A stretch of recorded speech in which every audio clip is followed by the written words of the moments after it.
Si vous souhaitez soutenir cette chaîne, n'hésitez pas à liker et à vous abonner. Merci. Les amis, Jean-Jacques Mossinel qui avait un modèle d'exception, donc ce serait un Jaguar SS. Je vais vous faire voir le bouchon du réservoir du radiateur, et donc avec l'emblème SS. Après la dénomination SS, je pense qu'après-guerre ils l'ont... Oh, excusez-moi monsieur. Donc comme je vous disais, je pense que la dénomination SS, ils l'ont oublié après la Deuxième Guerre mondiale. Donc je vais faire un petit peu le tour et puis après on va continuer un petit peu à avancer. J'ai vu qu'il y a un petit panneau avec des explications, donc je vais vous le filmer, vous pouvez faire un arrêt sur image pour le voir. Donc c'est, je vous en prie monsieur, c'est une très jolie voiture, c'est vraiment très long les amis. Là c'est vraiment un 4 places. Bonjour. Les amis, je suis de nouveau avec Fred, qui m'avait présenté sa Morris 8 il y a 2 mois, je pense. Ouais, je pense, ouais. Qui avait beaucoup plu à mes auditeurs. Et c'était vraiment un interview qui m'avait vraiment fait plaisir. Sa voiture était magnifique. Et puis Fred est vraiment très sympa et un érudit. Donc j'avais rien à faire, j'avais qu'à l'écouter. Et ben là, je crois que ça va continuer parce que je ne suis pas un spécialiste des Jaguar SS. Fred, ben écoute, la parole t'est donnée. Donc tu es venu avec cette magnifique Jaguar SS spéciale. Je sais que tu es un bon orateur, donc je te laisse parler. Bien, eh ben on y va. Donc il s'agit effectivement d'une SS. Alors SS, c'était au tout départ les initiales de Swallow Sidecar, puisque William Simmons fabriquait des sidecars avant de faire des voitures. Ensuite, il a carrossé des Austin 7 et ensuite, il a commencé à faire la série des fameuses SS, SS80, SS100, SS1, SS2, etc. Donc ça, c'était au tout début. Et quand il a commencé à utiliser les moteurs standards, c'est devenu Swallow Standard. C'est-à-dire qu'on a oublié le sidecar, mais c'est devenu le Swallow Standard. Et c'était quand même SS. Et le mot a changé après-guerre. Et on comprend pourquoi. Et si tu regardes le sigle SS, ça ressemble étrangement d'ailleurs la typographie, de ce qui n'était pas bien. Malheureusement. Voilà, donc c'est devenu Jaguar après-guerre. Alors cette voiture, elle est un peu particulière. Elle est même complètement unique. Elle est complètement unique. Elle a été fabriquée qu'un seul exemplaire. Ah bon, d'accord. Voilà. Donc il s'agit d'une SS100 qui a été commandée sur le salon de 1938 par le Maharaja du Pendjab. Et c'était une commande spéciale, c'est-à-dire que la SS100 était un modèle 2 portes, cabriolet, et il a demandé un modèle 4 portes, donc tourer, avec 2 places derrière, et surtout une particularité d'avoir le fond de plancher décaissé pour pouvoir se tenir debout et faire des parades. Donc le gars commande cette voiture sur le salon de 38, il la paye cash avec les valises directement sur le salon. Oui, oui. Et la maison SS commence à bosser dessus, c'est-à-dire qu'elle commence à faire les plans, allonger le châssis d'une normale, puisqu'elle fait bien 70 cm de plus qu'une SS normale. Voilà. La guerre arrive, le Maharaja du Pendjab, qui fait partie des forces armées britanniques, bien évidemment. Non, puisque les Indes étaient anglaises à cette époque-là encore. Et il est pilote de la RAF, il prend part au combat, il se fait descendre avec son Spitz, direct. Voilà. Et le projet reste dans les dossiers de chez Swallow Sidecar. Les bureaux d'études, quoi. Voilà, donc la guerre, machin, la reprise économique, le relancement de Jaguar, changement de nom. Et puis en 1961, c'est le lancement de la Type E. Donc Jaguar organise une journée porte ouverte, journée de presse, pour faire découvrir la Type E. Et il y a un journaliste je crois que c'est la revue The Autocar, qui tombe dans le bureau d'études sur les dessins de cette voiture, les croquis qui étaient quand même encore visibles, et puis il pose des questions et on lui explique l'histoire de cette fameuse SS inachevée. Il dit bon ben je reviens, je vais boire un café, je reviens, je fais un article dessus. L'article se fait quelques années après, bien évidemment. Et à la lecture de cet article, il y a un atelier très très réputé en Angleterre qui reconstruit des Bentley type Le Mans original et qui reconstruit des Lagonda, qui dit tiens, le challenge m'intéresse, je vais reconstruire cette voiture. Donc il prend contact avec Jaguar, il rachète les droits, les petits bouts de prototypes de châssis qui ont été construits, et il achète chez Jaguar les pièces neuves pour pouvoir construire cette voiture. Sauf qu'il n'y a plus le moteur 3,5 litres. Jaguar est passé au double arbre et on est avec un 4,2 litres. Donc ça a évolué. Donc ça a évolué et il rachète tout un tas d'éléments qui viennent de MK10, qui viennent de ce qui aurait été la voiture de l'époque des années 30, mais actualisée. Et il remonte donc cette voiture avec la base du châssis qui a été transformée pour accepter les trains avant modernes. Oui, il y a eu des ajustements. Et donc la voiture a été construite à un seul exemplaire.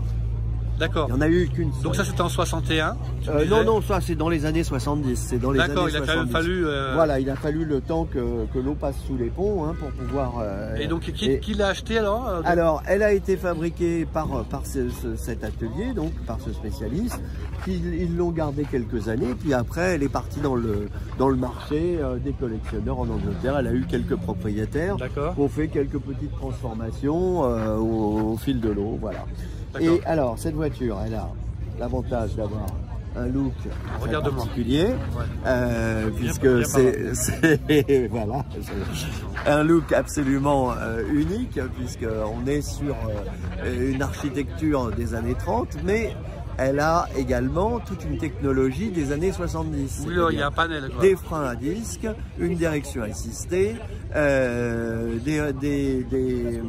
des roues indépendantes et un moteur 4,2 litres double arbre culbuté. Donc elle est confortable, elle est sécurité. Voilà, absolument utilisable au quotidien. Je suis allé à Essen, au Salon d'Essen par la route je me suis fait 1500 km dans le week-end. Là, je viens de participer au rallye de Samblancet à Tours en y allant par la route sans aucun problème. Oui, c'est ce que tu faisais beaucoup de rallye. Voilà. Mais dis-moi Fred, une petite question. Toi, comment tu l'as... On va aller la voir, mais bien sûr. Comment tu l'as croisé, ton coup de cœur, comment tu l'as eu avec cette voiture? Alors, moi j'ai l'habitude d'avoir des relations amicales et commerciales avec des amis anglais j'ai acheté pas mal de voitures chez ces gens-là, enfin sur plusieurs garages. Tu es connu dans le marché de la collection. Je suis connu, mais attention, j'ai commencé par essuyer les plâtres, c'est-à-dire que quand on commence à faire du business avec les Anglais, on récupère tous les fonds de tiroir et après une ou deux expériences, on commence à avoir droit à la qualité. Ça se mérite, c'est ça? Voilà, donc un jour, cet ami m'appelle en me disant j'ai rentré un truc absolument extraordinaire. Il n'y en a pas deux et je suis allé la chercher et j'ai craqué. Tombé amoureux. Voilà, absolument. D'accord. Alors, ensuite, il y avait le problème de la rentrée et les papiers, parce que c'est toujours compliqué, surtout depuis le Brexit. On est sur des systèmes administratifs très lourds. Il faut passer par un transfert. Mais toi, tu l'as pas acheté après le Brexit, tu l'as acheté avant le Brexit. Je l'ai acheté après le Brexit. Mais il n'y a pas longtemps que tu l'as alors? Il n'y a pas très longtemps que je l'ai, il y a 2 ans et demi. Voilà. Oui. Et donc, il a fallu que je puisse... Alors, pour bénéficier d'une TVA minorée, il fallait justifier le fait que ce soit une voiture de collection qui bénéficie des 5,5 au lieu de 20%. Donc, je suis passé par Jaguar France pour avoir une homologation, enfin, non pas une homologation, mais une authentification de cette voiture. Donc, j'ai des documents du Jaguar Honor Club, j'ai des documents du club des Jaguars particulières, c'est-à-dire tout ce qui est réplique de type G, type D, type C, etc. Donc c'est pareil, elle est enregistrée chez ces gens-là, et ça m'a permis donc de la rapatrier en France, avec des papiers.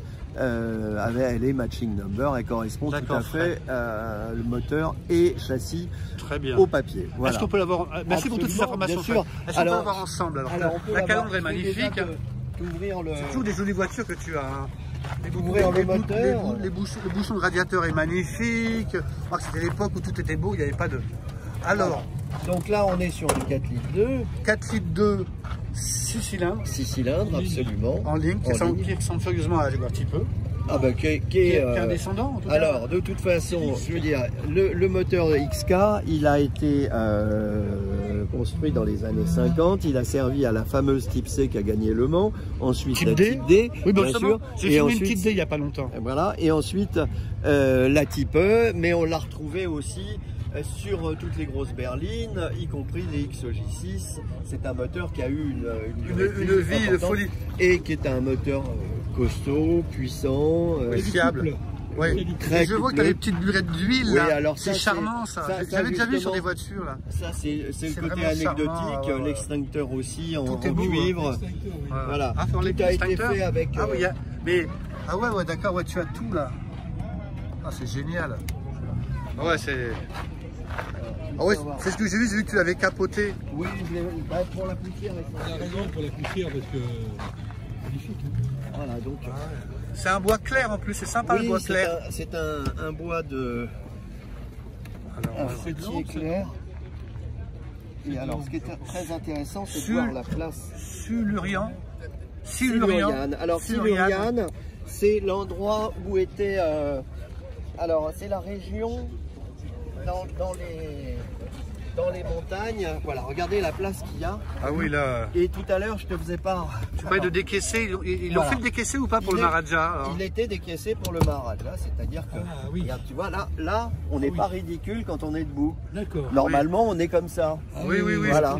je comprends, Fred. Et donc, donc tu as une hauteur raisonnable par rapport à la voiture. T'es pas trop surélevé. Donc ils ont repris toutes les modifications qu'avait demandé le Maharaja. Oui, exactement. Ah, les cuirs sont jolis. Voilà. Ah ouais. Et donc, alors, le pot d'échappement, c'est un clin d'œil au Bentley Blower, puisque l'atelier de fabrication était spécialisé dans la Bentley, donc. Ah ouais, elle est magnifique. Hein. D'accord. Et donc ça fait juste 2 ans que tu l'as alors, Fred. Alors, tu vas demander si c'est une boîte SU? Non, c'est une boîte mécanique normale.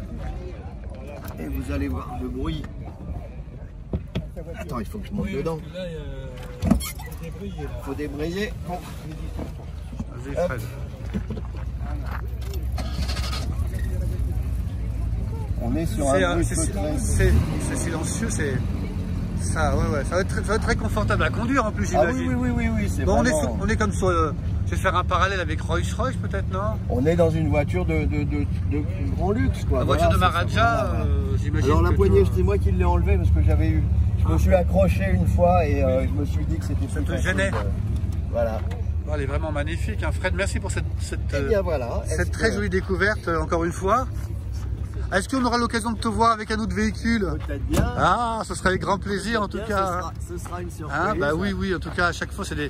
Et moi, la Morris 8, c'est une de mes préférées, hein, je l'ai adorée. Alors, la Morris 8, tu vas la voir au Grand Prix de Ivoire-Carignan dans 15 jours. Ensuite, je cours à Bressuire, je fais le Grand Prix de Bressuire. Et puis, le Puy Notre-Dame. Et ensuite, après le Puy Notre-Dame, je vais à Düsseldorf cet été pour faire une course d'avant-guerre avec. Bon, bah tu t'ennuies pas, hein, le programme est chargé, ce que je vois. Bah, écoute, je te remercie, bonne route à toi Fred, et puis à bientôt. Merci, et merci encore pour ta bonjour à tous les youtubeurs de passionnés que tu arrives à fédérer. Qui nous suivent. Et voilà. Merci à toi Fred. À bientôt.